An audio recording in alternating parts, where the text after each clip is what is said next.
இதுவரைக்கும் இருந்தார், இருக்கிறார், அவர் இனியும் இருப்பார். இன்றைக்கு எனக்கு அருமையான தேவனுடைய பிள்ளைகளே, ஒரு மனிதனுடைய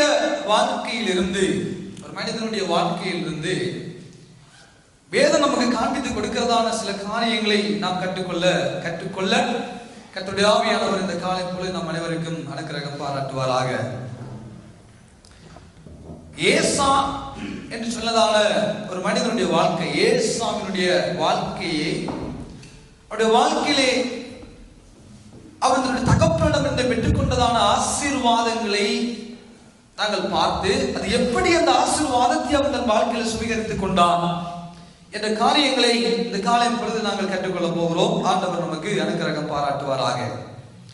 அநேக தடவைகளிலே நாம் யாக்கோபை பற்றி அதிகமாக கேள்விப்படுவதும் பேசுவதும், யாக்கோபை பற்றி நாம் ஆராய்வதும் படிப்பதும் விரும்புவதும் அதிகமாக இருந்தாலும் கூட, இந்த ஏசாவுடைய வாழ்க்கையிலே இன்றைக்கு சில காரியங்களை நாங்கள் கற்றுக்கொள்ள போகிறோம். வேதம் சில காரியங்களை நமக்கு அவனை குறித்து காண்பித்து கொடுத்திருந்தாலும், அவன் தகப்பனிடமிருந்து பெற்றுக்கொண்டதான ஆசீர்வாதங்கள் 4 உள்ளது என்பதையும் கர்த்தருடைய ஆவியானவர் இந்த சுத்த வேதாகமத்தில் நமக்கு எழுதித்தான் வைத்துள்ளார். ஆகவே அந்த ஆசீர்வாதங்கள் எப்படி அவன் வாழ்க்கையில அது கிரியை நடைபெற்றது, அல்லது அந்த ஆசீர்வாதத்துக்கு தகுதியுள்ளவனாய் அவனுடைய வாழ்க்கையில காரியங்களை கடவுள் செய்தார் என்று சொல்லி பார்த்து நாம் இன்றைக்கு கற்றுக்கொள்ள ஆண்டவர் நமக்கு உதவி செய்வாராக.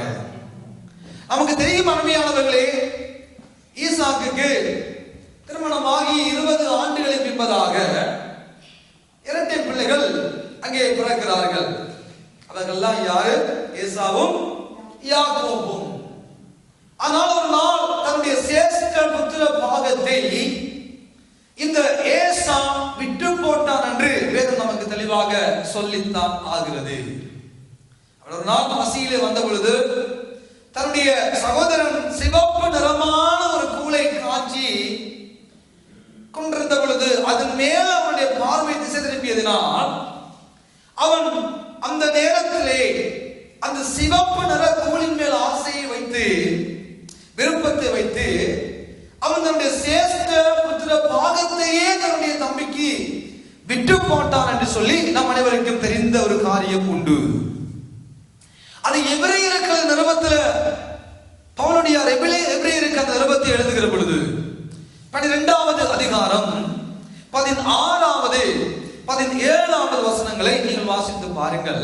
எபிரேயருக்கு எழுதின நிருபம் 12வது அதிகாரம் 16வது 17வது வசனங்களை நீங்கள் வாசிக்கிற பொழுது அங்கே ஆண்டவர் ஒரு காரியத்தை பவுலடியார் மூலம் எபிரேயருக்கு அங்கே எழுதுவதை நாங்கள் இங்கே காணலாம். பிரியமானவர்களே, 12ஆம் அதிகாரம் 16 17 வாசிக்க கேட்போம்.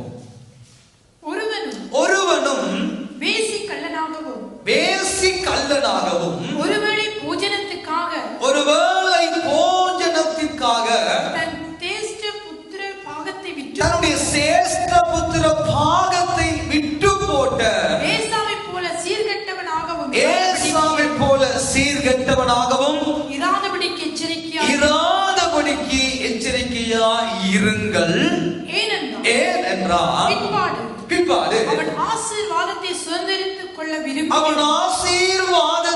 சுதந்தரித்துக் கொள்ள விரும்பியும் ஆகாதவன் என்று தள்ளப்பட்டதை அவன் அறிந்து அவன் கண்ணீர் விட்டு கவலையோடு தேடியும் மன ஆறுதலை காணாமல் போனான். அருமையானவர்களே, அழகாக வேதம் அங்கே அவனை குறித்து கூறுகிற காட்சியை நாங்கள் இங்கே பார்க்க கேட்கிறோம். அநேக ஆசீர்வாதங்களுக்கும் வாக்கு சத்தங்களுக்கும் அவன் உரித்துடையவனாக இந்த உலகத்தில் பிறந்தது உண்மைதான். வேதம் அவனை குறித்து தெளிவாக சொல்லுகிற பொழுது, ஒருவேளை போஜனத்திற்காக, ஒரே ஒருவேளை சாப்பாட்டுக்காக தன்னுடைய சேஷ்ட புத்திர பாகத்தை விட்டான் என்று வேதம் சொல்லுகிறது. அவன் சீர்கெட்டவனாய் மாறிவிட்டான். ஆக வேதம் ஒரு எச்சரிப்பை நமக்கு கொடுக்கிறது. நீங்கள் வேசி கள்ளனாகவும் ஒருவேளை போஜனத்துக்காக சேஷ்ட புத்திர பாகத்தை விட்டு போட்ட ஏசா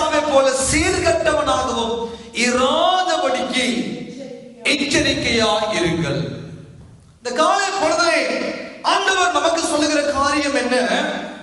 நாம் எல்லாருமே தேவனுடைய ராஜ்யத்திலே ஏதாவது ஒரு காரியத்தை செய்யும்படியாக ஆண்டவர் உங்களையும் என்னையும் அழைத்தது என்பதுதான் உண்மை. தேவ ராஜ்யத்தை கட்டும்படியாக, தேவ நாமங்கள் மூலம் மகிழ்ப்படும்படியாக ஏதாவது ஒரு பகுதியை தேவ ராஜ்யத்தில் நாமும் நீங்களும் செய்ய வேண்டும் என்பதற்காகவே ஆண்டவர் நம் எல்லாரையும் இந்த உலக தோட்டத்துக்கு முன்பதாகவே அழைத்தார். ஆனால் அநேகர் என்ன செய்கிறார்கள் என்றால், ஒருவேளை போஜனத்திற்காக அந்த ஆசீர்வாதங்களை இழந்த ஏசாவை போலவும் இன்றைக்கு அநேக கிறிஸ்தவனுடைய வாழ்க்கை தடுமாறுகிற ஒரு சூழ்நிலைகளை கடந்து போகிறதை நாங்கள் இந்த சமகாலங்களில் பார்த்துக் கொண்டுதான் இருக்கிறோம். அவனுக்கு அன்றைக்கு அந்த ஒருவேளை போஜனம் முக்கியமானதா இருந்தது போல இன்றைக்கு அநேகருடைய வாழ்க்கையிலே அற்ப சொற்ப ஆசைகளுக்காக, இன்பங்களுக்காக, சுகபோகங்களுக்காக, ஏதோ அப்பப்போ வந்து போகிற சில நன்மைகளுக்காக தேவனுடைய தெரிந்து கொள்ளுதலையும், தேவனுடைய அழைப்பையும், தேவனுடைய பெரிய திட்டத்தையும், தேவனுடைய பெரிதான நோக்கத்தையும் விட்டு போடுகிற வேஷை கள்ளர்கள் இன்றைக்கும் இந்த உலகத்தில் வாழத்தான் செய்கிறார்கள். ஏதோ ஒரு விதமான காரியம் அவர்களுடைய அழைப்பை தடுத்து விடுகிறது. ஆண்டவர் அவர்களை கொண்டு செய்ய இருக்கிறதான பெரிதான நோக்கத்தை உடைத்து விடுகிறது. தேவன் அவர்களுக்கு கொடுத்ததான வரங்கள் வீணடிக்கப்படுகிறது. தேவன் அவர்களை கொடுத்ததான அபிஷேகம், தேவன் அவர்களை நம்பி கொடுத்ததான திறமைகள், தாளாந்துகள் மழுங்கடிக்கப்பட்டவர்களாய் அவர்களே தங்களை விட்டு போடுகிற ஒரு துர்ப்பாக்கிய நிலைமை இன்றைய ஆவிக்குரிய கிறிஸ்தவர்களையும் விட்டுவிடவே இல்லை. அதற்கெல்லாம் எங்கள் ஆண்டவர் காரணமே இல்லை. அவர் அவர்களுக்கு அப்பப்போ வந்த சில அபிலாசைகள், சில விருப்பங்கள், சில தேவைகள், சில இதற்காக அற்ப சொற்ப காரியங்களுக்காக அழைப்பை விட்டு போட்டவர்கள் இருக்கத்தான் செய்கிறார்கள். வரங்களை புதைத்தவர்கள் இருக்கத்தான் செய்கிறார்கள். அபிஷேகத்தை தொலைத்தவர்கள் இருக்கத்தான் செய்கிறார்கள்.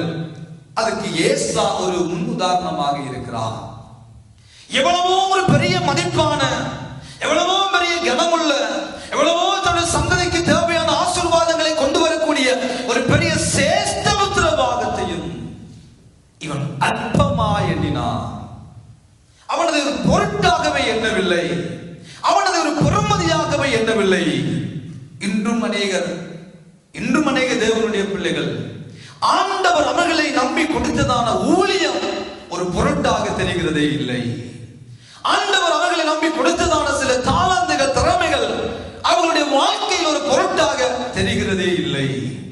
ஆண்டவர் அவர்களை நம்பி கொடுத்ததான நல்ல குடும்பம், நல்ல பிள்ளைகள், நல்ல பெற்றோர்கள், நல்ல சபை ஒரு பொருட்டாக அநேகருக்கு தெரிகிறதே இல்லை.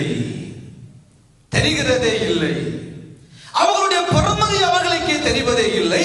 அதைவிட மேலாக ஆண்டவர் அவர்களுக்கு கொடுத்ததான அநேக ஆசீர்வாதங்களுடைய பெருமதியும் தெரியாதபடி உலகத்தில் இருக்கிறவர்கள் ஓடிக்கொண்டிருக்கிறதை நானும் நீங்களும் கண்களால் பார்த்து கொண்டுதான் இருக்கிறோம். ஏன் இந்த சத்தத்தை கேட்கிற நீங்கள் யாராவது ஒருவராக கூட இருக்கலாம். தெய்வம் உங்களை நம்பி தந்ததான பொறுப்பை உதாசீனம் பண்ணிவிட்டு அதனுடைய பெருமதியை புரிந்து கொண்ட ஒரு காலத்தில் தேவனுக்காக செயல்பட்டவர்கள், ஓடியவர்கள் இன்றைக்கு ஏதோ ஒரு விதமான ஒரு வேளை போஜனத்தை போல அப்ப சொற்ப ஆசை இன்பங்களுக்காக தொலைத்து விட்டு இருக்கிறவர்கள் இங்கும் இருக்கத்தான் செய்கிறார்கள். இந்த காலை பொழுதிலே தேவனுடைய பிள்ளைகளே, இந்த வார்த்தையை பேசுகிற நானா இருக்கலாம், இதை கேட்கிற நீங்களா இருக்கலாம். அமையானது பார்க்க வேண்டும். ஏசாவினுடைய நிலைமைகளை போலவும் இன்றைக்கு அநேகருடைய வாழ்க்கையின் நடைமுறைகளும் மாறிக்கொண்டுதான் இருக்கிறது. அதை குறித்து நாம் ஒரு பெருமதி தெரியவில்லை, அதை குறித்து நாம் ஒரு தாற்பயத்தை புரிந்து கொள்ள முடியாதபடி அநேகர் ஏனோ தானோ ஒரு கிறிஸ்தவ வாழ்க்கை இன்றைக்கும் வாழத்தான் செய்கிறார்கள். அநேகரை நம்பி ஆண்டவர் அபிஷேகித்தார் அல்லவோ, உங்களை நம்பி ஆண்டவர் கனமான இத்தனையோ ஊழியர்களுடைய கைகளை தந்தார் அல்லவோ, உங்களை நம்பி ஆண்டவர் இந்த ராஜ்யத்தின் தேவைக்காக தன்னுடைய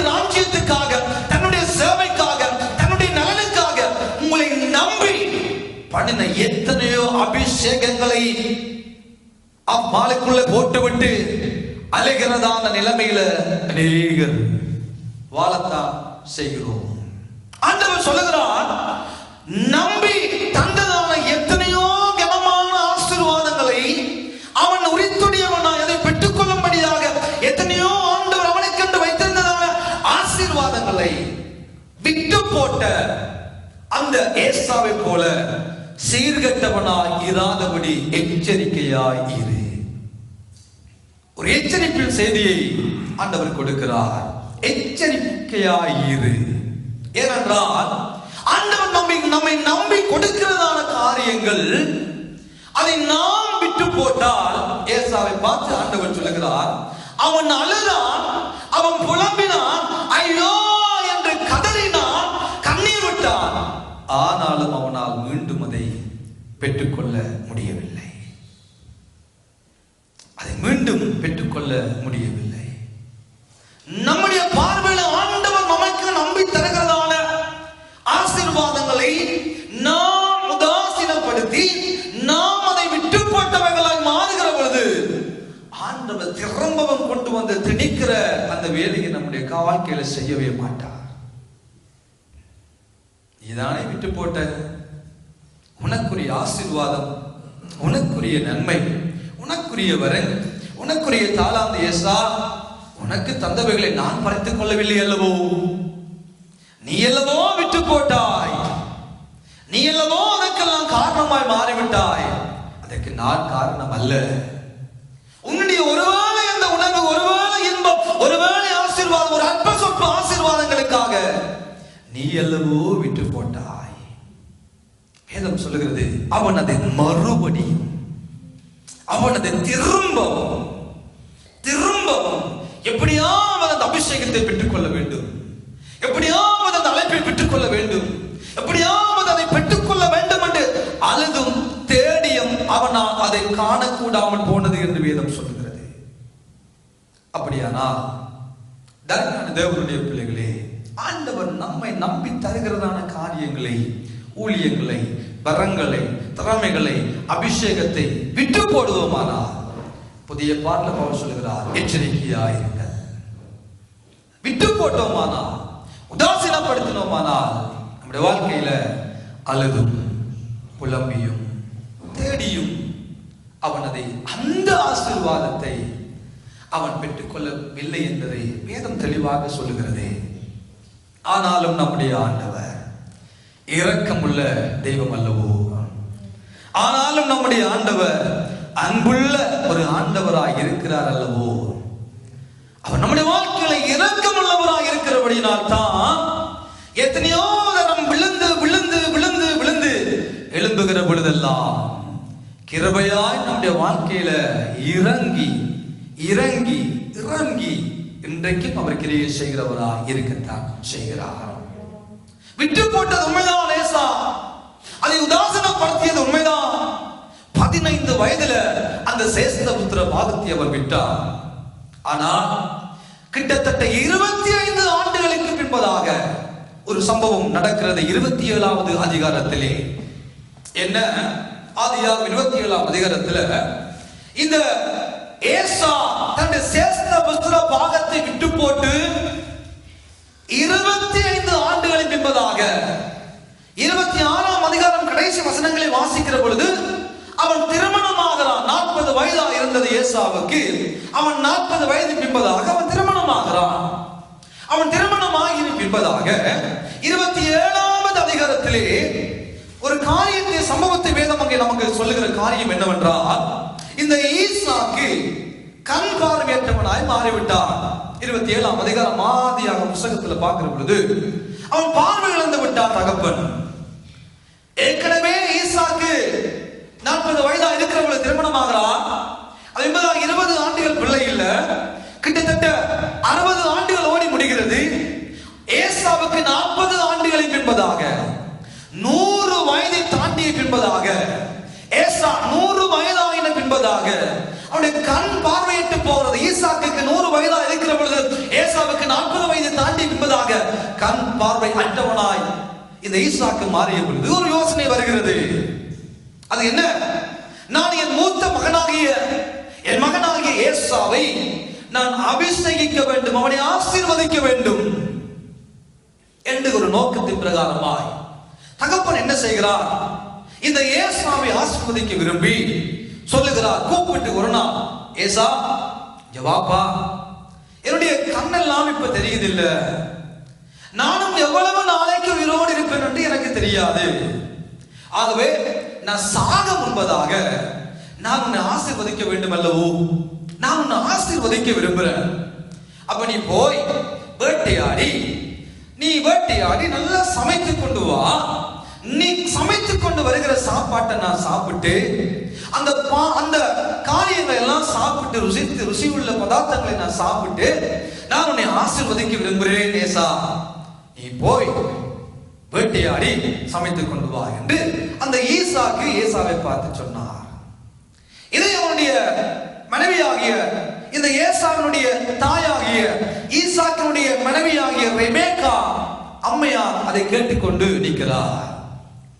தகப்பன் மகனோடு பேசுகிறதை தாய் கேட்டுக்கொண்டு பின்பதாக தாய்க்கு ஒரு பெரிய ஆசை வருகிறது. என்ன இந்த ஆசீர்வாதம்? அப்படியாவது என்னுடைய அவள் அதிகமாக நேசிக்கிறதான யாக்கோப்புக்கு இந்த ஆசீர்வாதம் போக வேண்டும் என்பதற்காக, அவன் அப்படியாவது அந்த ஆசீர்வாதத்தை பெற்றுக்கொள்ள வேண்டும் என்பதற்காக யாக்கோப்பை கூப்பிட்டு சொல்லுகிறார், இங்கே ஓடிவா யாக்கோப்பு, உன் அப்பா உன் மகனாகிய உன் சகோதரனாகிய ஏசாவை ஆசீர்வதிக்க போகிறார். ஆகவே அந்த ஆசீர்வாதம் அவனுக்கு போகிறதை பார்க்கிலும் அந்த ஆசீர்வாதம் உனக்குத்தான் வர வேண்டும் என்ற ஒரு நோக்கோடு சொல்லுகிறார். நீ 2 வெள்ள ஆட்டை பிடித்துக் கொண்டு வா, நல்ல கொழுமையான 2 ஆட்டை கொண்டு வா, நான் அதை கரை சமைத்து நல்ல ருசியுள்ளதா சமைக்க எனக்கு நல்லா தெரியும். ஆக நீ கொண்டு வா, நான் அதை சமைத்து தாரேன், நீ கொண்டு போய் கொடுத்து அப்பாவிடத்தில் அந்த ஆசீர்வாதத்தை பெற்றுக் கொள்ளு என்று தாயார் சொல்லுகிறார். அப்பொழுது அவனுக்கு ஒரு யோசனை வருகிறது. நான் என் சகோதரனை பார்க்கிலும் நான் என்னுடைய ரோமங்கள் குறைவுள்ளவனாய் இருக்கிறபடியினால் ஒருவேளை என்னுடைய அப்பா என்னை ஆசீர்வதிக்கிற பொழுது தடவி பார்த்து அவர் கண்டுபிடித்து விட்டால் நான் ஆசீர்வாதத்தை பெற்றுக் கொள்வதற்கு பதிலாக சாபத்தை அல்லவா அம்மா பெற்று விடுவேன். அப்பொழுது அம்மா சொல்றா, பரவாயில்லை, அது எல்லாவற்றையும் நான் பார்த்துக் கொள்றேன், அது எல்லாவற்றையும் நான் பார்த்துக் கொள்றேன். ஒருவேளை உன் அப்பா சாபம் உன் வாழ்க்கையில் இடுவாரானா அந்த சாபம் என் மேல வரட்டும், ஆனால் அந்த ஆசீர்வாதத்துக்கு நீ சொந்தக்காரனா இருக்க வேண்டும் என்று சொல்லி அம்மா அதிகமான ஆலோசனைகளை கொடுத்து என்ன செய்கிறார்? ஆட்டு மயிர்கள் எல்லாம் பிச்சு ஆட்டு தோல் எல்லாம் எடுத்து களத்துல எல்லாம் ஒட்டி கயிறு எல்லாம் ஒட்டி அழகான நல்ல உடுப்புகளை எல்லாம் உடுத்தி அவனுக்கு நல்லா சமைத்து நல்ல 2 வெள்ள ஆட்டை அடித்து சமைத்து கொடுத்து இப்பொழுது ஈசாக்கிடத்தில் அனுப்பி விடுகிற காட்சி 27ஆம் சங்கீதத்தில் 27ஆம் அதிகாரத்தில் ஆண்டவர் எல்லாம் எழுதியிருக்கிறார். வீடுகளில் சென்று வாசித்து பாருங்கள். இப்பொழுது யாக்கோபு அந்த ஈசாக்கிடத்தில் சொல்லுகிறார், அப்பா நான் வந்துட்டேன். தகப்பனுக்கு ஒரு டவுட் வந்துட்டு, என்னடா வேட்டைக்கு போய் ஒரு மிருகத்தை பிடிச்சு அதை சமைச்சு எனக்கு கொண்டு வர எவ்வளவு நேரம் ஆகும், இவ்வளவு சீக்கிரமா வந்துட்டானே என்று சொல்லி தகப்பன் கேட்கிறார். பேசுகிறது யாக்கோப்பினுடைய சத்தமா இருக்கிறது அல்லவோ? இல்லப்பா, நான் தான் பேசுறேன் ஏசா, நீங்க சொன்னதுபடியே நான் சமைச்சு கொண்டு வந்துட்டேன் என்று சொல்லி ஒரு மாதிரி அம்மாவுடைய திட்டத்தின் பிரகாரமாக யாக்கோப்பு சென்று தடவி பார்க்கிற பொழுது ஆட்டினுடைய தோல் எல்லாம் போர்த்தபடியினா தடவி பார்க்கிறார். ஓகே, அதிக ரோமம் உள்ளவனா யாக்கோப்பு இருக்கிறபடியினா ஓகே, அது ஏசாதான் என்று சொல்லி ஈசாக்கு யாக்கோப்பை ஆசீர்வதித்து முடிக்கிறார். 27ஆம் அதிகாரம் 27, 28, 29 வாசித்து பார்க்கிற பொழுது கூப்பிட்டு எல்லா ஆசீர்வாதங்களையும் அந்த யாக்கோப்புக்கு ஆசீர்வாதமாக சொல்லி முடிக்கிறார். எல்லாம் முடிந்து விட்டது. எல்லா ஆசீர்வாதத்தையும் ஈசாக்கு ஏசா என்று நினைத்து யாக்கோப்புக்கு எல்லாவற்றையும் ஆசீர்வதித்து முடித்து விட்டார். அப்பொழுது அந்த பழைய ஏற்பாட்டு காலத்துல வார்த்தையிலே ஆசீர்வாதங்கள் அடங்கி இருந்தது. ஆதியாகமம் 25ஆம் அதிகாரம் 5ஆம் வசனத்தை நீங்கள் வீட்டில் சென்று வாசித்து பாருங்கள். ஆபிரகாம் தனக்கு உண்டான எல்லாவற்றையும் ஈசாக்குக்கு கொடுத்தார் என்று வேதம் சொல்லுகிறது. 27ஆம் அதிகாரத்தில் நாம் வருகிற பொழுது இந்த ஈசாக்கு யாக்கோப்பை ஆசீர்வதித்தான் என்று சொல்லுகிறது. விதமான ஆசீர்வாதங்களினால் ஆசீர்வதித்த ஒரு காட்சியை, அந்த ஆசீர்வாதத்தை சென்று வாசிக்க கேட்போமா? யாதியாகமம் 27ஆம் அதிகாரம் 27ஆம் வசனத்திலிருந்து வாசியுங்கள். அவன் கிட்ட போய், யாக்கோபு கிட்ட போய் அவனை முத்தம் செய்தான். அப்பொழுது அவனுடைய வஸ்திரங்களின் வாசனையை மோந்து, இதோ என் குமாரனுடைய வாசனை கர்த்தர் ஆசீர்வதித்த வயல்வெளியின் வாசனை போல் இருக்கிறது. தேவன் உனக்கு வானத்தின் பனியையும் பூமியின் கொழுமையையும் மிகுந்த தானியத்தையும் திராட்சரசத்தையும் தந்தருளுவாராக. ஜனங்கள் உன்னை சேவிக்கவும் யாதிகள் உன்னை வணங்கவும் கடவர்கள். உன் சகோதரருக்கு எஜமானாயிருப்பாய். உன் தாயின் பிள்ளைகள் உன்னை வணங்குவார்கள். உன்னை சபிக்கிறவர்கள் சபிக்கப்பட்டவர்களும் உன்னை ஆசீர்வதிக்கிறவர்கள் ஆசீர்வதிக்கப்பட்டவர்களுமாய் இருப்பார்கள் என்று சொல்லி அவனை ஆசீர்வதித்தார். ஏசாக்கு இத்தனை ஆசீர்வாதங்களை பெற வேண்டிய ஏசா எல்லாவற்றையும் இழந்து விட்டான். எல்லா ஆசீர்வாதங்களினாலும் இந்த யாக்கோபு இப்பொழுது ஆசீர்வதிக்கப்பட்டாயிட்டது. கொடுத்த இந்த ஆசீர்வாதத்தை மறுபடியும் தகப்பனார் எடுக்க முடியாத ஒரு சூழல். சொல்லிவிட்டால் அப்படியே நடந்து ஏறும். வாக்கு தத்தங்கள் ஆதியாகமத்திலே பல ஏற்பாட்டிலே சொன்ன பொழுது அப்படியே அந்த ஆசீர்வாதங்கள் பலிக்கும். அந்த வார்த்தையிலே இருக்கிற ஆசீர்வாதம், அந்த வார்த்தையில் அந்த ஆசீர்வாதம் சென்று விட்டது. திரும்பி அந்த ஈசாக்கால் எடுக்க முடியாத ஒரு சூழல். இப்பொழுது தகப்பனார் இந்த யாக்கோபை ஏசா என்று நினைத்து ஆசீர்வதித்து விட்டார். எல்லா ஆசீர்வாதங்களுக்கும், இத்தனை பெரிய ஆசீர்வாதங்களுக்கும் அந்த யாக்கோபு சொந்தக்காரனாய் மாறிவிட்டான் என்பது உண்மைதான். இப்பொழுது யாக்கோபு போன பின்பதாக ஏசா வேட்டையாடி சமைத்து வந்து அப்பா என்று கூப்பிடுகிறார். இப்பொழுது ஈசாக்கு நடுங்குகிறான். அப்போ யார் வந்து என் ஆசீர்வாதத்தை பெற்றுக்கொண்டு போனது? ஈசாக்கு நடுங்கினான் என்று வேதம் சொல்லுகிறது. ஏசாதானோ என்று சொல்லி 24ஆம் அதிகாரம் 25ஆம் வசனத்தை வாசித்து பாருங்கள். அப்பொழுது அவன், என் குமாரனே, நீ வேட்டையாடி கொண்டு வந்து நான் புசித்து என் ஆத்துமா என்னை ஆசீர்வதிக்கும்படி, என்னை ஆத்துமா உன்னை ஆசீர்வதிக்கும்படி அதை என் கிட்ட கொண்டு வா என்றான். அவன் அதை கிட்ட கொண்டு போனான். அப்பொழுது அவன் புசித்தான். பிற்பாடு திராட்சரசம் அவனை கொடுத்து அவனை ஆசீர்வதித்து முடித்து விட்டார் யாக்கோபு. நீங்கள் இதை பின்பதாக பாருங்கள். 30ஆவது வசனத்துல ஈசாக்கு யாக்கோபை ஆசீர்வதித்து முடிந்த போது யாக்கோபு தன் தகப்பனாகிய ஈசாக்கின் சமூகத்தை விட்டு புறப்பட்ட உடனே அவன் சகோதரனாகிய ஏசா வேட்டையாடி வந்து சேர்ந்தான். அவன் சொல்லுகிறான், வந்தவுடனே அவன் ருசியுள்ள பதார்த்தங்களை சமைத்து தன் தகப்பன் அன்னைக்கு கொண்டு வந்து தகப்பனை நோக்கி, உம்முடைய ஆத்துமா என்னை ஆசீர்வதிக்கும்படி என் தகப்பனார் எழுந்திருந்து உம்முடைய குமாரனாகிய நான் வேட்டையாடி கொண்டு வந்ததை புசிப்பாராக என்றார். அப்பொழுது அவன் தகப்பனாய் ஈசாக்கு, நீ யார் என்றான். அதற்கு, நான் நமது மூத்த மகனாக ஏசா என்றான். அப்பொழுது ஈசாக்கு மிகவும் பிரமித்து நடுங்கி, வேட்டையாடி எனக்கு கொண்டு வந்தானே அவன் யார்? பிரமித்து நடுங்குகிறான் ஈசாக்கு.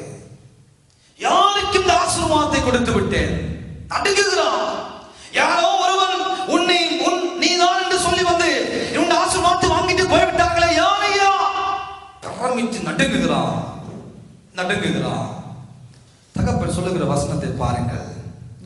எனக்கு கொண்டு வந்தானே அவன் யார்? நீ வர முன்னு அவன் எல்லாவற்றையும் நான் புசித்து அவனை ஆசீர்வதித்தேனே, அவன் ஆசீர்வதிக்கப்பட்டவனாகவும் இருப்பான் என்றான். நான் ஆசீர்வதித்து விட்டேன், அவன் ஆசீர்வதிக்கப்பட்டவனாகத்தான் இருப்பான். இனி அந்த ஆசீர்வாதத்தை மறுபடி பெற்றுக் கொள்ள முடியாத ஒரு நிலைமை. இப்பொழுது இந்த ஏசா என்ன செய்கிறார்? அடுத்த வசனத்தை பாருங்கள். 34ஆம் வசனத்தை வாசியுங்கள். ஏசா தன் தகப்பனுடைய வார்த்தையை கேட்டவுடனே மிகவும் மனக்கசந்து உரத்த சத்தமாய் அலறி தன் தகப்பனை நோக்கி, என் தகப்பனே என்னையும் ஆசீர்வதி. அழுது உரத்த சத்தமாய் தகப்பனை நோக்கி, தகப்பனே என்னை ஆசீர்வதியும். அழுகிறான், சத்தம் இடுகிறான், குளறுகிறான், என்ன ஆசீர்வதிங்கப்பா. அடுத்த வசனத்தை வாசிங்க. அதற்கு அவன், உன் சகோதரன் தந்திரமாய் வந்து உன்னுடைய ஆசீர்வாதத்தை பெற்றுக்கொண்டு அப்பொழுது அவன் பேர் யாக்கோப் எனப்படுவது சரியல்லவா? இத்தோடு இரண்டாம் தரம் என்னை மோசம் போக்கினான். என் சேஷ்ட புத்திர பாகத்தையும் எடுத்துக் கொண்டான். இதோ இப்பொழுது என் ஆசீர்வாதத்தை வாங்கிக் கொண்டான் என்று சொல்லி, நீர் எனக்கு ஒரு ஆசீர்வாதத்தை ஆகிலும் வைத்திருக்கவில்லையா என்றான். ஒரு ஆசீர்வாதம் இல்லையா டாடி? இரண்டாம் தடவை என்னை ஆசீர்வதிங்கப்பா என்று அழுகிறான். இரண்டாம் தடவை கேட்கிறான், ஒரு ஆசீர்வாதம் எனக்கு இல்லையா? சேஷ்டபுத்திர பாகத்தை எடுத்து போட்டான் அன்றையே இவன் சொல்லுகிறான். யாக்கோபு எடுத்தானா சேஷ்டபுத்திர பாகத்தை? இவன் விட்டு போட்டான். ஆனால் இப்பொழுது சொல்லுகிறான், அவன் என்னை என் சேஷ்டபுத்திர பாகத்தை எடுத்து போட்டான் என்று சொல்லி அழுகிறான். ஒரு ஆசீர்வாதம் மட்டும் இல்லையா? திரும்ப அழுகிறான். அடுத்த வசனத்தை வாசிங்க, 37ஆம் வசனத்தை வாசிங்க. ஈசாக்கு ஏசாவுக்கு பிரதியுத்தரமாக, இதோ நான் அவனை உனக்கு எஜமானாக வைத்தேன்.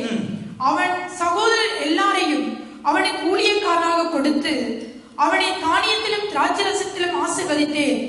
இப்பொழுது என் மகனே, நான் உனக்கு என்ன செய்வேன் என்றான். எல்லாம் கொடுத்து முடித்து விட்டேன் ஏசா. நீ அழுதும் பிரயோஜனம் இல்ல, உண்டாகிலும் இல்லையா நடி என்று கேட்டும் பிரயோஜனம் இல்ல, எல்லாம் லேட் ஆகிவிட்டது. அடுத்த வசனத்தை வாசிங்க.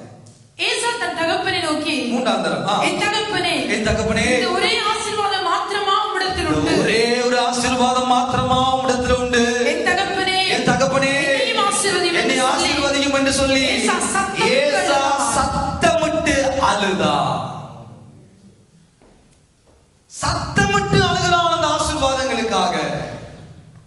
ஒருவேளை ஒருவேளை போஜனத்துக்காக தன் சேஷ்டபுத்திர பாகத்தை விட்டு போட்ட சீர்கெட்டவனா நடந்த அந்த ஏசாவை போல நீங்களும் புத்தியற்றவர்களாய் சீர்கெட்டவர்களாய் இருக்கும்படி எச்சரிக்கையாய் என்று வேதம் சொல்லுகிறது அல்லவோ? அழுகிறான். ஒன்றாகிலும் இல்லையா எனக்கு? அழுகிறான். அப்பாவை பார்த்து புலம்புகிறான். கவலையோடு அழுகிறான். 25 ஆண்டுகளா சூடு சுரணை இல்லாத ஒரு வாழ்க்கை. 15 வயதுல சேஷ்டபுத்திர பாகத்தை விட்டு போட்டு 25 வயதுகள் வரும் வரைக்கும் 40 வயது ஆகும் வரைக்கும் ஒரு சூடு இல்ல, ஒரு சுரணை இல்ல. ஐயோ, என் சேஷ்டபுத்திர பாகத்தை விட்டு போட்டேன் என்ற கவலை இவனுக்கு வரவே இல்லை. எப்ப வருகிறது?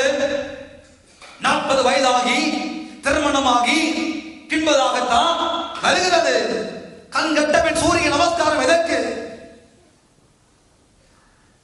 பெற்றுக்கொள்ள வேண்டிய காலத்தில் பெற்றுக்கொள்ளாமல், அதற்காக மனங்கசந்து கவலைப்படாமல், எல்லாவற்றையும் இழந்து விட்டவனாய், அதனுடைய பரமதையை தெரியாதவனாய் 25 ஆண்டுகள் வாழ்ந்தான் இந்த ஏசா. கேட்கிறான், ஒரு ஆசீர்வாதம் அப்பா, ஒன்றையாயிரம் எனக்கு வைத்து வைக்கவில்லையா? எல்லாம் டூலைட் ஆகிவிட்டது, எல்லாம் கொடுத்து விட்டு ஆயிட்டது. கிருபை உள்ள காலத்துல நானும் நீங்களும் வாழ்ந்து கொண்டிருக்கிறோம். தேவன் அன்புள்ளவர், தெய்வம் கிருபை உள்ளவர், தெய்வம் இரக்கம் உள்ளவர். உங்களை குறித்ததான தேவனுடைய திட்டங்களை உதாசீனப்படுத்தி ஒருவரை போஜனத்திற்காக விட்டு போட்டு இருப்பாயானால் தேவனை நோக்கி கதறுகிற நேரம் அல்லவோ இது? அவரை நோக்கி அப்பா என்று சொல்லி மனங்கசந்து அவன் அழுதான், உண்மைதான். ஆனா மனம் திரும்பவில்லை. ஏன் அழுகிறான்? தனக்கு கிடைக்கவில்லை என்று அழுக வரவில்லை அவனுக்கு. மற்றவன் அதை பெற்று விட்டானே, அதுதான் பிரச்சனை.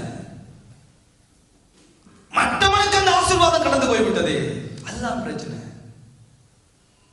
மற்றவன் பெற்று விட்டானே, அழுகிறான். உண்டாகிலும் எனக்கு இல்லையா? உண்டாகிலும் எனக்கு இல்லையா? 3 தடவை என்னை ஆசீர்வதியும் அழுகிறான். ஒரு ஆசீர்வாதம் இல்லையாப்பா அழுகிறான். இப்பொழுதும் வேதம் சொல்லுகிறது, என் தகப்பனே என்னை ஆசீர்வதியும் என்று சொல்லி மகா சத்தமிட்டு அழுதான் என்று வேதம் சொல்லுகிறது. மகா சத்தமிட்டு அழுதான், மகா சத்தமிட்டு அழுதான். இவன் இந்த சேஷ்டபுத்திர பாகத்தை யாக்கோப்புக்கு விட்டு போட்டதை கூட ஈசாக்கு இவன் அறிவிக்கவில்லை என்று வேதம் சொல்லுகிறது. அதனுடைய பெருமதி தெரியாதவனாய் இவன் இருந்து அதை குறித்து அவன் தாற்பயம் தெரியாதபடியாய் வாழ்ந்தபடியினால் அவனுக்கு அதை பற்றி கணக்கே இல்லை. 25 வருஷம் அந்த யாக்கோபு ஈசாக்கு இடத்துல ஆசீர்வாதத்தை பெற்றுக் கொண்டது உண்மைதான். இவன் அழுது புலம்பின பின்பதாக கிருபை உள்ள தகப்பன், இரக்கமுள்ள தகப்பன், அன்புள்ள தகப்பன் ஒரு காரியத்தை சொல்லுகிறார். 39வது 40வது வசனங்களை அண்டர்லைன் பண்ணி கொண்டவர்களாய் இதை வாசியுங்கள். அப்பொழுது அவன் தகப்பனாகிய ஈசாக்கு அவனுக்கு பிரதியுத்தரமாக உன் வாசஸ்தலம் பூமியின் சாரத்தோடும் உயர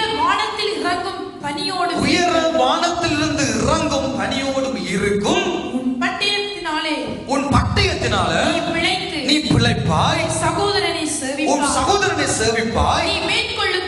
நீ மேற்கொள்ளும் காலம் வரும்போதோ உன் கழுத்தில் இருக்கிற அவருடைய நுகத்தடியை முறித்து போடுவாய் என்றார். இது ஆசீர்வாதத்தை கொடுக்கிறார். என்ன ஆசீர்வாதம்? 39ஆம் வசனத்துல உன் வாசஸ்தலம் பூமியின் சாரத்தோடும் உயர வானத்தில் இறங்கும் பனியோடும் இருக்கும். அப்பா நீ நல்லா இருப்பாய். பூமி உனக்குள்ளால் ஆசீர்வதிக்கப்பட்டிருக்கும். பூமி தன் பலனை தரும். வானம் உனக்கு பலனை தரும். அடுத்த வசனத்தை பாருங்க. உன் பட்டயத்தினால் நீ பிழைப்பாய். உன் சகோதரனை சேவிப்பாய். நீ மேற்கொள்ளும் காலம் வரும்போதோ உன் நுகத்தடியில் நீ முறித்து போடுவாய் என்றார். கிருபை உள்ள தெய்வம். அபிஷேகத்தை இழந்து போனவர்களாய், தேவன் நமக்காக குறிக்கப்பட்ட வாக்குத்தத்தங்களை இழந்து போனவர்களாய், ஒருவேளை இந்த மதிய வேளையிலே சத்தத்தை கேட்டுக் கொண்டிருப்போமானால் ஆண்டவன் நமக்கு ஒரு சந்தர்ப்பத்தையும் கிருபையாக தருகிறார். பூமியை நிமித்தம் நான் உன்னை ஆசீர்வதிப்பேன். பூமியின் சாரத்தோடு உன்னை ஆசீர்வதிப்பேன். பூமியில் இருக்கிற ஆசீர்வாதத்தினால் நீ ஆசீர்வதிக்கப்படுவாய். வானம் உனக்கு பலவனங்களை திறந்து வானமும் உன்னை ஆசீர்வதிக்கும். அப்பா நீ உன் பட்டயத்தினால பிழைப்பாய். உன் பட்டயத்தினால பிழைப்பாய். உன் பட்டயத்தினால நீ பிழைப்பாய்.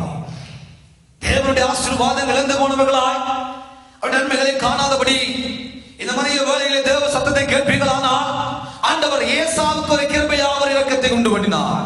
உன் பட்டயத்தினால நீ பிழைப்பாய். நமக்கு ஆண்டவர் பிழைக்கக்கூடியதான வழிமுறைகளையும் வைத்துத்தான் இருக்கிறார். வாக்கு தத்தங்களை உதாசீனம் பண்ணிவிட்டு, அபிஷேகத்தை உதாசீனம் பண்ணிவிட்டு, வரங்களை உதாசீனம் பண்ணிவிட்டு ஒரு வேளை வாழ்ந்து கொண்டிருப்போமானால் ஆண்டவர் ஏசாவை பார்த்து சொன்னது போல உன் பட்டயத்தினால் நீ பிழைக்க கூடும் என்ற காரியத்தை சொல்லுகிறார். பட்டயமாக நாவிக்குரிய வாழ்க்கையில நாம் அதை ஆவிக்குரிய அர்த்தமா எடுத்துக்கொள்வோமானால் கடவுளுடைய வார்த்தை பட்டயம். எபிரேயர் 4ஆம் அதிகாரம் 12ஆம் வசனம் சொல்லுகிறது, தேவனுடைய வார்த்தையானது அது ஜீவன் உள்ளது, அது வல்லமை உள்ளது, இருபுறமும் கரைக்குள்ள எந்த பட்டயத்திலும் அது கரைக்கானது. அது ஆத்மாவையும் ஆவியையும் கணுக்களையும் ஊனையும் பிரிக்கத்தக்கதாக உருவ குத்துகிறதாயும் இருதயத்தின் யோசனைகளையும் நினைவுகளையும் வகையறுக்கிறதாயும் இருக்கிறது. அவருக்கு முன்பாக மறைவானது ஒன்றுமே இல்லை. எல்லாம் வெளியரங்கமாக இருக்கிறது, எல்லாம் நிர்வாணமாக இருக்கிறது. அவருக்கு முன்பாக ஒன்றுமே இல்லை, ஒரு மறைவும் இல்லை. நாம் பிழைக்கக்கூடிய காரியங்களும் உண்டு. நாம் பிழைக்கக்கூடிய காரியங்களை ஆண்டவர் கிருபையாக இந்த காலை பொழுதுல நமக்கு வைத்துத்தான் இருக்கிறார். தவறு செய்து விட்டோமா, ஒருவேளை போஜனத்துக்காக எல்லாம் இழந்து நிற்கிற நம்மை பார்த்து ஆண்டவர் சொல்லுகிறார், உன் பட்டயத்தினால நீ பிழைப்பாய். ஏசாவை பார்த்து ஆண்டவர் சொன்னார். ஆண்டவருடைய ஆசீர்வாதம் அந்த ஈசாக்கு மூலமாக மகனுக்கு போகிறது. உன் பட்டயத்தினால நீ பிழைக்க கூடும். தேவ வார்த்தையினால் நாம் பிழைக்க கூடும். மனுஷன் அப்பத்தினால மாத்திரம் இல்லையப்பா, தேவனுடைய வாயிலிருந்து புறப்படுகிற ஒவ்வொரு வார்த்தையினாலும் மனுஷன் பிழைப்பான். நாம் பிழைக்க கூடும். நம் பிழைக்கிறதுக்கு கிருபையான காரியங்களை ஆண்டவர் நமக்கு வைத்திருக்கிறார். ஒருவேளை மனிதர்களால் ஏமாற்றப்பட்டவர்களாய், நம்பினவர்களால் ஏமாற்றப்பட்டவர்களாய், நொந்து போய் உடைந்து போய் எனக்கு இது வேறும் வழி இல்லை என்று கவலைப்பட தேவையில்லை.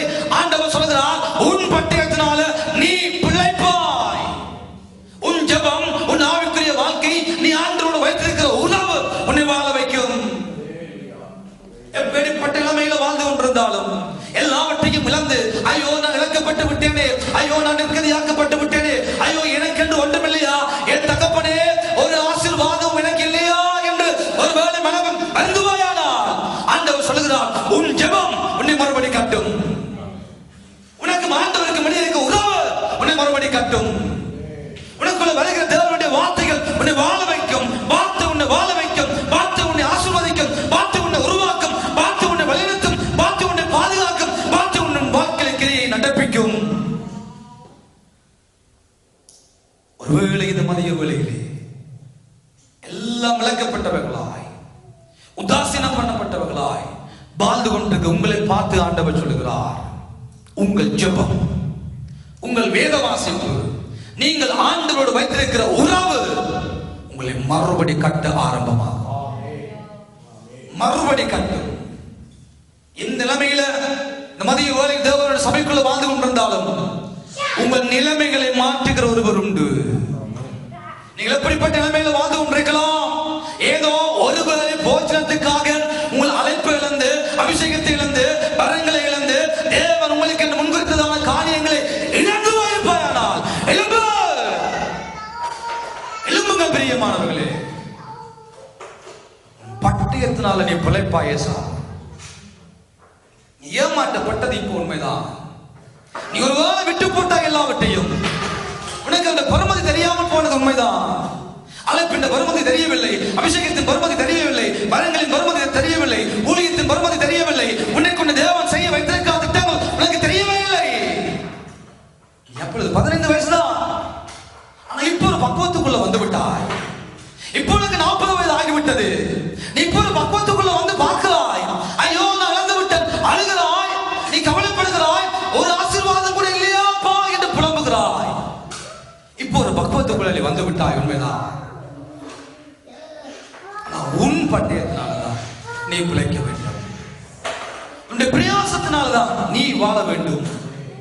உன் பிரயாசம், உன் ஜெபம், உன் அர்ப்பணிப்பு, உன் தியாகம் உன்னை மறுபடி உருவாக்கும், உன்னை மறுபடி கட்டும், உன் குடும்பத்தை மறுபடி கட்டும், உன் அழைப்பை மறுபடி கட்டும், உன் தெரிந்துள்ள மறுபடி கட்டும், உன் அபிஷேகத்தை மறுபடி கட்டும். அபிஷேகம் நுகத்தடிகளை முறிக்கும். அபிஷேகம் நுகத்தடியை முறிக்கும். அனுபவம் நமக்கு ஒன்றும் செய்யாது. ஏற்றிருந்த அனுபவம், எங்களுடைய வயசு இத்தனை வருஷமான ரட்சிக்கப்பட்ட அது ஒன்றுமே செய்யாது. உன் பட்டயத்தினால நீ பிழைப்பாய். உன் ஜெபம் உன்னை கட்டும், உருவாக்கும். ஏசாக்கு தகப்பன் சொல்லிவிட்டார்.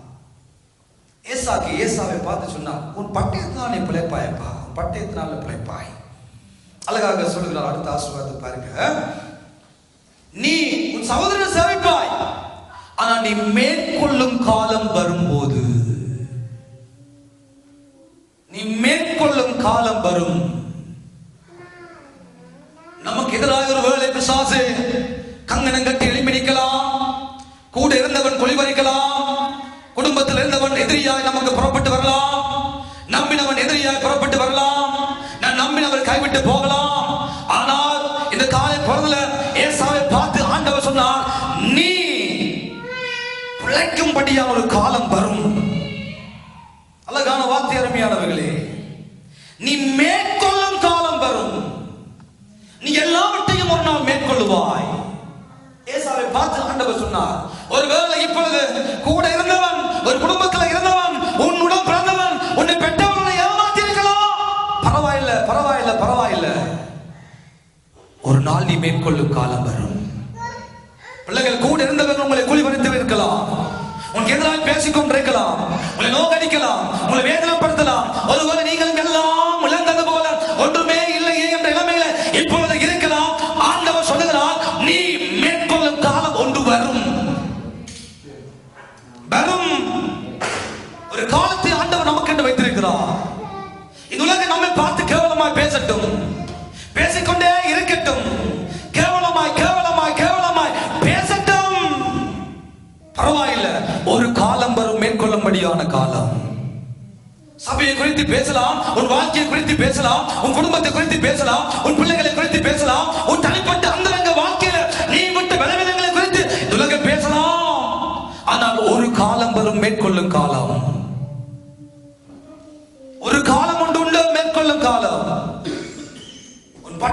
பட்டயத்தினால பிழைக்கிற காலம். ஒரு காலம் உண்டு, நீ மேற்கொள்ளுவாய். உனக்கு எதிராக பேசினவர்கள், கேவலமாய் பேசினவர்கள், கேவலமாய் பேசிக்கொண்டு இருக்கிறவர்கள் வருவார்கள், ரகசியமாக புறவாக வருவார்கள்.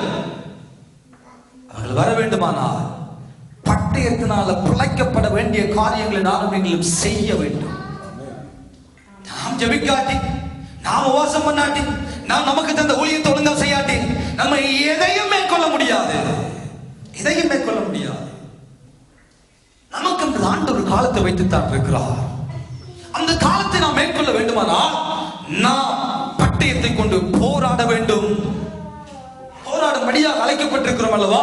சர்வாயுத வக்கங்களை நமக்கு தகர்த்து கொண்டவர்களாய், தரைத்துக் கொண்டவர்களாய், நமக்கு எதிராக கட்டப்பட்டிருக்கிறதான பிசாசனுடைய காரியங்கள், மாம்சத்தினுடைய காரியங்கள், அந்த காரலோக அதிபதிகளோடு எனக்கு உங்களுக்கு போராட்டம் உண்டு.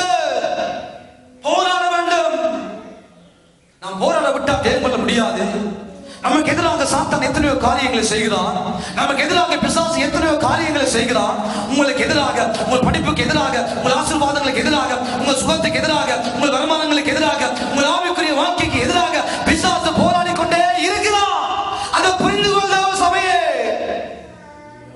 அது முதலாவது புரிந்து கொள்ளுங்கள். ஏதோ சபைக்குள்ள வந்துட்ட மண்டபடினால பாதுகாப்பு இல்ல, ஏதோ ரட்சிக்கப்பட்டு விட்டு என்பதற்காக பாதுகாப்பு இல்ல, ஏதோ ஞானஸ்தானம் எடுத்து விட்டு என்பதற்காக பாதுகாப்பு இல்ல. பிசாசு ஒவ்வொரு நாளும், ஒவ்வொரு இமைப்பொழுதும், ஒவ்வொரு நொடியும் நமக்கு எதிராக எத்தனையோ விதங்களில் நம்மோடு போராடி கொண்டிருக்கிறார் என்பதை புரிந்து கொள் சபையே. நம்முடைய பட்டயம், நாம் நீங்களும் பட்டயத்தை கரங்களில் எடுக்க வேண்டும். சர்வாயுத வர்க்கங்களை கரைத்துக் கொள்ள வேண்டும். தேவ சமூகத்தில் முழங்கால் படியிட்டு உபவாசம் பண்ணி ஜெபிக்கிறவர்களாய் மாற வேண்டும். அப்பொழுதுதான் மேற்கொள்ளக்கூடும். அப்பொழுதுதான் ஜெயம் கொள்ளக்கூடும். அப்பொழுதுதான் பிசாசை எதிர்க்கக்கூடும். அப்பொழுதுதான் மாம்சத்தை எதிர்க்கக்கூடும், மனுஷீகத்தை எதிர்க்கக்கூடும், பொல்லாத ஆவியின் கிரியைகளை எதிர்த்து மேற்கொள்ளக்கூடும். அதை ஒன்றையும் செய்யாமல் இந்த பட்டயத்தையும் வீட்டுகளை கொண்ட தலானியங்களை வச்சுட்டு சும்மா சபைக்கு கொண்டு போய் ஒரு பிரயோசனமும் இல்லை. ஒரு பிரயோசனம் இல்லை. பட்டையை தூக்கி கொண்டு போய் ஒரு பிரயோசனம் இல்லை. பட்டயத்தை ஒரு பிரயோசனம் இல்லை. அதை வாசிக்க வேண்டும். அதன்படி நம்முடைய வாழ்க்கையை வாழ வேண்டும். அதன்படி நம்முடைய வாழ்க்கையை அர்ப்பணிக்க வேண்டும். ஆண்டவர் என்ன விரும்புகிறார் என்று சொல்லி பரிசுத்த வேதாகமத்தை எல்லாம் எழுதிவிட்டார். அவருடைய விருப்பத்தை நிறைவேற்றுகிற பிள்ளைகளாய் நம்மை அர்ப்பணிக்கிற பொழுது நமக்கு ஒரு காலம் உண்டு. நாம் அதை மேற்கொள்ளுகிற ஒரு காலம். உங்களுக்கு ஒரு காலம் உண்டு. உங்கள் பட்டயத்தினால் அதை மேற்கொள்ளும்படியான கிருபையின் காலம். உங்கள் எல்லாருக்கும் ஒரு காலம் உண்டு. நம்ம எல்லாருக்கும் ஒரு காலம் உண்டு. மேற்கொள்ளும்படியான காலம். மேற்கொள்ளும்படியான காலம். அந்த மேற்கொள்ளும்படியான காலம் வந்த பொழுது, வருகிற பொழுது ஈசாக்கு ஏசாவை பார்த்து சொல்லுகிற காரியம் என்ன? 40ஆம் வசனத்திலே பாருங்கள். அவனுடைய நுகத்தடியை நீ முறித்து போடுவாய் என்றார்.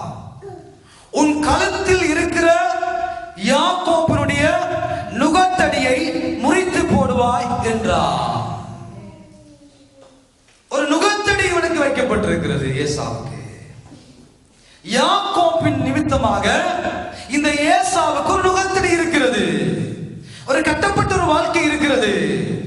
ஐயோ, என் ஆசீர்வாதத்தை எல்லாவற்றையும் இந்த யாக்கோப் எடுத்து விட்டானே, இந்த கிழடன் இந்த ஈசாக்கு ஒரு நாள் மறிக்கத்தான் போகிறான். அவன் வருவான், நான் அவனை பார்த்துக் கொள்வேன்.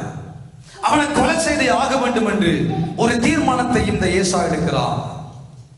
இது தாயார் அறிந்து கொண்டது நிமித்தமாக, ஏன் ஒரே நாளில் என் பிள்ளைகளை பறிகொடுக்க வேண்டும் என்பதையும் விளக்க வேண்டும் என்று சொல்லி யாக்கோப்பை தூர இடத்துக்கு இந்த ரெபேக்காள் அம்மையார் அனுப்பி வைக்கிறதையும் ஆண்டவர் நமக்கு எழுதித்தான் வைத்துள்ளார்.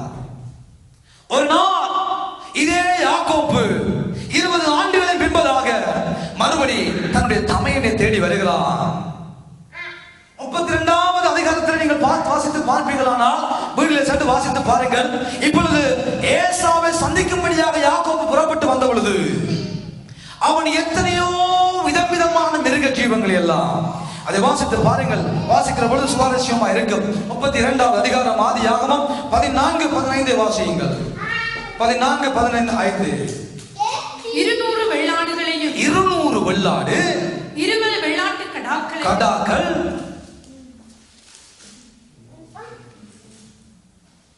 200 செம்மறி ஆடு, 20 ஆட்டுக்கடா, பால் கொடுக்கிற 30 ஒட்டகம், அவைகளின் குட்டி, 40 காடாரிகளையும், 10 காளைகளையும், 20 கோழிகளையும், 20 கோழி, கழுதைகள், 10 கழுதை குட்டிகளையும், 10 கழுதை குட்டி பிரித்தெடுத்து, இவை எல்லாவற்றையும் பிரித்தெடுத்து தனக்கு முன்னே அண்ணாவிடம் அவன் அனுப்புகிற காரியங்களை இங்கே பார்க்கிறோம். வெகுமதிகளோடு வருகிறார் யாக்கோபு. எப்படியாவது தன்னுடைய தமையனை சேவ் பண்ண வேண்டும், தன்னுடைய சகோதரனை சேவ் பண்ணும்படியாக இவ்வளவு மிருக ஜீவங்களை தனக்கு முன்பதாக அனுப்புகிறான். என் சகோதரனை கொண்டு போய் கொடுங்கள் என்று சொல்லி 4 வகையாக பிரித்து, ஒருவேளை அவன் வந்து என்னை போட்டு தள்ளாதபடி, அவன் கோபத்தில் என்னை கொண்டு விடாதபடி, ஐயா 4 பிரிவுகளாய் வகுத்து அண்ணாவுக்கு வெகுமதிகளை அனுப்பி கொண்டிருக்கிறார். முன்பதாக இந்த வெகுமானங்கள் போய்கொண்டே இருக்கிறது. சகோதரன் யாக்கோபு பின்பதாக போய்கொண்டிருக்கிறார். ஒருவேளை என் அண்ணன் கோபம் கொண்டு, என் சகோதரன் கோபம் கொண்டு இருப்பாரானால் முன்னுக்கு போகிற இந்த 200 ஆட்டு கடாக்கள் பலியாகும். கழுதையை வெட்டி போடுவார், ஒட்டகத்தை வெட்டி போடுவார், வேலைக்காரரை வெட்டி போடுவார், வேலைக்காரிகளை வெட்டி போடுவார். அதுக்கு பின்பதாக தானே என்னை வெட்டி போடுவார். அதற்குள்ளாக நான் அப்படியாவது எஸ்கேப் ஆகி தப்பிவிட வேண்டும் என்ற நோக்கத்தோடு யாக்கோபு அண்ணனை பார்க்க போகிற பொழுதும் நல்ல தெளிவாகத்தான் போகிறார். தான் முன்னுக்கு போனா தனக்கு பிரச்சனை, தன் பிள்ளைக்கு பிரச்சனை, தன் மனைவிமாருக்கு பிரச்சனை, மனைவிகள் ஒரு பக்கம், மறுமனையாட்டிகள் ஒரு பக்கம், பிள்ளைகள் ஒரு பக்கம், மிருக ஜீவங்கள் ஒரு பக்கம், எல்லாத்துக்கும் பிரச்சனை ஆகிவிடும். ஆகிய முன்னே அனுப்புகிறார். யானை வரும் பின்னே மணி ஓசை வரும் முன்னே. மணி ஓசை முன்னுக்கு வருதா, யானை முன்னுக்கு வருமா? மணி ஓசை தான் வருகிறது. ஓகே, அதே மாதிரி யானை பின்னுக்கு நிற்கிற யாக்கோப்பு. யாக்கோப்பையா பின்னுக்கு நிற்கிற தப்பி நிக்க கூட நம்ம யாக்கோபு பண்ணி பேர் வச்சுக்கிறோம். நாடசான பேர் ஏன்னா நிக்கோலாய் விட்ட பழைய பேர். நிக்கோலாய்டா ஒரு கள்ள மதத்தை உருவாக்கினவன், கல்லனவன். ஆதி திருச்சபையில் நல்லா தான் இருந்தவன், நல்லா 7 பேர் உலக நல்லா இருந்தவன். ஆனா வெளிப்படுத்தல் பார்க்கிற பொழுது ஒரு கள்ள உபதேசக்காரனா மாறிவிட்டான். ஆகவே நிக்கோலாய் என்ற பேரை எடுத்து விட்டு அவருக்கு ஜேம்ஸ் என்று பேரை வச்சுக்கிறோம். அழகா புதிய பாடல யாக்கப்பட்ட ஜேம்ஸ். யாக்கோபு பின்னுக்கு போகிறான். ஒண்ணுக்கெல்லாம் போகுது, வெகுமதிகள் போகுது, பரிசுகள் போகுது, கிஃப்ட்டுகள் போய்கொண்டிருக்குது. ஏசா கணக்கு எடுக்கல. என்ன செய்தி? சகோதரன் பின்னுக்கு வரானா, 400 பேரோட ஏசா புறப்பட்டு வருகிறார். தம்பி 33ஆம் அதிகாரத்துக்குள்ள வாங்க, சுவாரஸ்யமா இருக்கு. 33ஆம் அதிகாரம் 8ஆம் வசனத்தை வாசிங்க. அப்பொழுது அவன் எனக்கு எதிரே கொண்டு வந்த அந்த மந்தை எல்லாம். ஏசா கேட்கிறான் யாக்கோபை பார்த்து, எனக்கு எதிரே கொண்டு வந்த அந்த மந்தை எல்லாம் என்னத்துக்கு என்றான். என்னத்துக்கு தம்பி, என்னத்துக்கு ஐயா? அதுக்கு அவன் என் ஆண்டவருடைய கண்களில் எனக்கு தயவு கிடைச்சிருக்கிறது. அதுக்கு ஏசா, என் சகோதரனே எனக்கு போதுமானது உண்டு. யாக்கோபு சொல்லுகிறார், என் ஆண்டவருடைய கண்கள் எனக்கு தயவு கிடைத்தபடினால 200 300 10 20 ஆடு மாடு கழுதை கோழி ஒட்டகம் எல்லாம் அனுப்பியிருக்கிறேன் ஐயா. ஏசா சொல்றான்.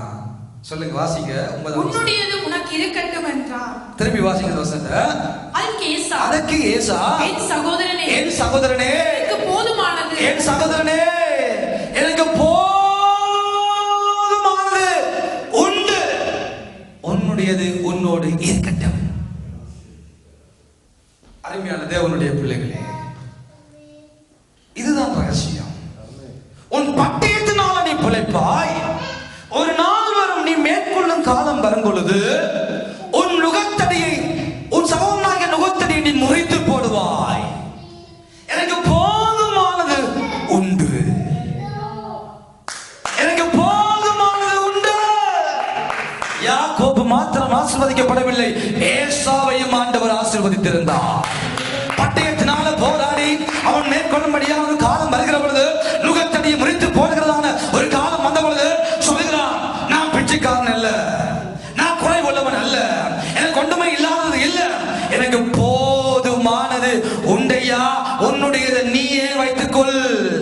ஒருவேளை என்னை ஏமாற்றி நீ எல்லாவற்றையும் பறித்துக் கொண்டு என் கண்ணில் பட்ட உன்னை கொண்டு ஓடுவன் என்று உன் தாய் உனக்கு சொன்ன பொழுது நீ தப்பி ஓடி அங்கே 20 வருஷம் இருந்து 2 பொண்டாட்டி எடுத்து இன்னும் 2 வேலைக்காரி எடுத்து நீ 10-11 பிள்ளையோட திரும்பி வாரியே, பரவாயில்ல, எனக்கும் போதுமானது உண்டு, எனக்கும் போதுமானது உண்டையா, உன்னுடையதை நீயே வச்சுக்கொள்ள, பரவாயில்லை, உன்னுடையதை நீயே வச்சுக்கொள்ள, எனக்கு வேணாம், என்ற ஒன்றுமே எனக்கு வேணாம், நீ என்னை ஆசீர்வதித்து சொல்ல வேண்டிய அவசியம் இல்லை, எனக்கும் போதுமானது உண்டு, நான் என் பட்டயத்தினால பிழைத்திருக்கிறேன், நான் மேற்கொள்ளும்படியான ஒரு காலம் வந்தது அல்லவோ, என் கழுத்தில் இருக்கிற நுகத்தடிய முறைச்சிட்டேன், ஒப்புரவாகிட்டார். ஒரு காலத்துல கொல்ல வேண்டும், ஒரு காலத்துல அவனை நாசமாக்கணும், அவன் அழிக்கணும், அவனை உடைக்கணும், அவன் அடிக்கணும் என்று இருந்தான்.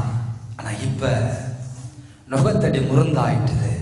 என் சகோதரனே வா, இந்த உன்னுடைய ஆசீர்வாதங்களுக்காக நான் உன்னையே கொலை செய்ய பார்த்த ஒரு காலத்துல, ஆனா இப்ப எனக்கு போதுமானது உண்டு, மேற்கொள்ளும் காலம் வந்தது, ஒப்புரவாகினான், சமாதானமாகினான், நிறைவே சொன்னான், எனக்கு இப்ப நிறைய இருக்கப்பா, எனக்கு இப்ப போதுமானது, எனக்கு எல்லாமே இருக்குது, ஒரு காலத்துல எனக்கு இல்ல, நான் பேட்டியால போய்க்க உன் அம்மா சமைச்ச நீ கொண்டே கொடுத்து எல்லாத்தையும் வாங்கிட்டு உடனே பரவாயில்ல, எனக்கு இப்ப போதுமானது உண்டு.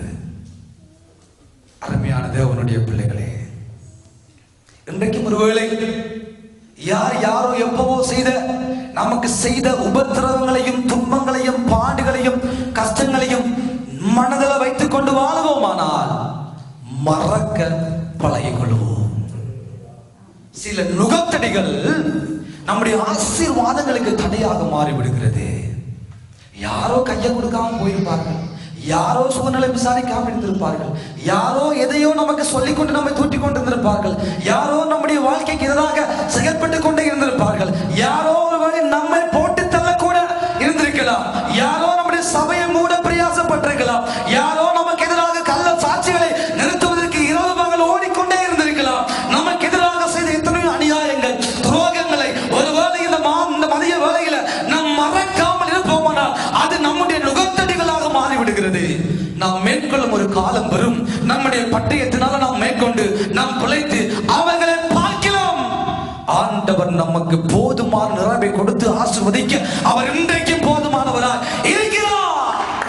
அதை மறக்க பழகிக்கொள் சபையே, அதை ஞாபகத்தில் வைத்துக் கொண்டு சுமந்து கொண்டு தெரிய வேண்டிய அவசியம் இல்லை. அது எவனாக இருந்தாலும் இருக்கட்டும், கூட பிறந்தவனா இருக்கட்டும், பெற்றவனா இருக்கட்டும், வளர்த்தவனா இருக்கட்டும், பார்த்தவனா இருக்கட்டும், உதவி செய்தவனா இருக்கட்டும், நம்பினவனா இருக்கட்டும், யாரோ இருந்தாலும் இருக்கட்டும், மறக்க பழகிக் கொள்ளு. ஏசாக்கு மறந்தா, ஏசா மறந்தா, ஏசா மறந்தா, அந்த நுகத்தடியை மறந்தா. யார் மூலமாக நெருக்கப்பட்டானோ, கவலைப்படுத்தப்பட்டானோ, தத்தராக்கப்பட்டானோ, மறுக்கப்பட்டானோ, உதாசீனப்படுத்தப்பட்டானோ, கேவலமாய் பேசப்பட்டானோ, அவன் எல்லாவற்றையும் மறந்தான். இவன் மறக்கும்படியாக பகவானங்களை அனுப்பி சேவ் பண்ண ஓடினது உண்மைதான். ஆனா ஏசாந்த மைண்ட்ல அந்த ஆட்டை குறிச்சும், மாட்டை குறிச்சும், கோழியை குறிச்சும், கழுதையை குறிச்சும், ஒட்டகத்தை குறிச்சும் ஒரு நினைவும் அவனுக்குள்ள வரவே இல்லை. மேற்கொள்ளும் காலத்தை கடவுள் நமக்கு வைத்திருக்கிறார். நம்முடைய குடும்பம் மேற்கொள்ளும், தனிப்பட்ட வாழ்க்கை மேற்கொள்ளும். ஒரு நாள் இந்த வீழ்ச்சி சபையும் மேற்கொள்ளும் காலம் வரும். இப்பொழுது ஆண்டவர் கிரியை செய்ய ஆரம்பித்து விட்டார். ஒரு நாள் நாம் எழும்புவோம் ஆண்டவருக்காக.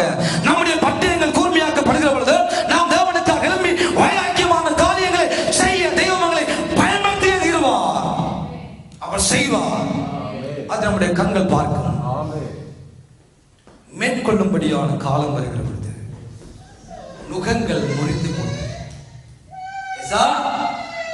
நீ ஒரு சௌர்ண செவிப்பாய். ஆனா மேற்கொள்ளும்படியான காலம் வரும், உன் நுகத்தடிய நீ முறித்து போடுவாய், உன் நுகத்தடிய நீ முறித்து போடுவாய். அபிஷேகம் நுகத்தடிகளை முறிக்கும். இப்ப என்ன நடந்தது தெரியுமா? 33ஆம் அதிகாரம் 11ஆம் வசனத்தை வாசிச்சு பாருங்க. 11ஆம் வசனத்தை, 11ஆம் வசனம். யாக்கோபு சொல்லுகிறார், தேவன் எனக்கு அனுக்கிரகம் செய்திருக்கிறார், வேண்டியதெல்லாம் எனக்கு உண்டு. திரும்பவும் யாக்கோபு சொல்லுகிறார், எனக்கு வேண்டியெல்லாம் இருக்கப்பா, ஆகையால் உமக்கு கொண்டு வரப்பட்ட என் காணிக்கையை ஏற்றுக்கொள்ளும் என்று சொல்லி, உமக்கு கொண்டு வரப்பட்ட என் காணிக்கையை ஏற்றுக்கொள்ளும் என்று சொல்லி அவனை வருந்தி கேட்டுக்கொண்டான். அவனை வருந்தி, யாரு? யாக்கோபு ஏசாவை வருந்தி கேட்டுக்கொண்டான். அப்பொழுது அவன் அதை பெற்று, அப்பொழுது ஏசா அதை வாங்கினான். ஆசையின் நிமித்தமாக அல்ல ஏசா அந்த அவ்வளவு மிருக ஜீவங்களை வாங்கியது. இவன் வருந்தி, தயவு செய்து இதை பெற்றுக்கொள்ளுங்க, இல்ல பெற்றுக்கொள்ளுங்க, பெற்றுக்கொள்ளுங்க, பெற்றுக்கொள்ளுங்க, பெற்றுக்கொள்ளுங்க, பெற்றுக்கொள்ளுங்க, வருந்தி கட்டாயப்படுத்தி அவனுக்கு ஏசாவுக்கு வருத்து போச்சு. பெற்றுக்கொள்ளலாம், பெற்றுக்கொள்ள, பரவாயில்ல, பெற்றுக்கொள்ள, வருந்தி அந்த ஆசீர்வாதத்தை கொடுத்தானே ஒழிய ஏசா ஆசைப்பட்டு அந்த கொள்ளையின் மேல, அந்த ஆசீர்வாதத்து மேல, யாக்கோபின் ஆசீர்வாதத்து மேல கண்ணை வைக்கவே இல்லை. போதுமானது இருந்தது. நம்முடைய ஆண்டவர் போதுமானவர். நம்முடைய பட்டயத்தினால பிழைக்கும்படியான காலத்தை கர்த்தர் நமக்குள்ள வைத்திருக்கிறார். ஒரு நாள் வரும் நாம் மேற்கொள்ளும் காலம், ஒரு நாள் வரும் நம்முடைய குடும்பம் மேற்கொள்ளும், ஒரு நாள் வரும் நம்முடைய சபை மேற்கொள்ளும்படியான காலம் வருகிற பொழுது உன் காலத்தில் இருக்கிற ஒரு சகோதரன் நுகத்தடியை நீ முறித்து போடுவாய், நீ முறிச்சிருவாய், நீ முறிப்பாய், நீ மேற்கொள்ளுவ. அதன்படி ஏசா வாழ்க்கையில அந்த ஆசீர்வாதம் ஈசாக்கு நிமித்தமாக ஏசா பெற்றுக்கொண்டதான அந்த ஆசீர்வாதம் அவருடைய வாழ்க்கையில உரித்தாகுமானால், அது அவருடைய வாழ்க்கையில் நிறைவேறுமானால், அதை விட பயங்கரமாய் ஆண்டவர் எனக்கும் உங்களுக்கும் வைத்திருக்கிற பெரிய ஆசீர்வாதங்கள் எங்கள் வாழ்க்கையின் பொக்கிஷங்களாய் மாறும்.